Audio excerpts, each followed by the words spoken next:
এটা হচ্ছে মায়াপুর ইসকন টেম্পলের ঈশ্বরধ্যান ভবন। এবার ঈশ্বরধ্যান ভবন বুকিং করতে গেলে কি করতে হবে, যেটা আপনারা যদি অনলাইন থেকে বুকিং করেন সেটা অনলাইন থেকে বুকিং করে নিতে পারবেন। আর যদি এসে আপনারা বুকিং করেন তাহলে আপনারা মায়াপুরে ইসকন টেম্পলের মধ্যে যে গদা ভবনটা আছে সেই গদা ভবনের সাথে কন্ট্যাক্ট করে সেখানে এসে আপনারা এই রুমটা নিতে পারেন। ঈশ্বরধ্যান ভবনটা ছিল খুবই দুর্দান্ত এবং আমাদের টোটাল 7 জন ছিল, কিন্তু তার সবচেয়ে বড় যে বেড আছে সেটা হচ্ছে 6 বেড।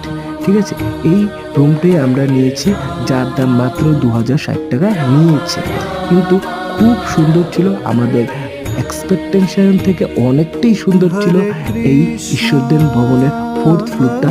এখান থেকে খুব সুন্দর ভিউ দেখা যেত রাত্রে এবং অতি সুন্দর এই ভবনটা। আপনারা সবাই আসবেন ইসকনে।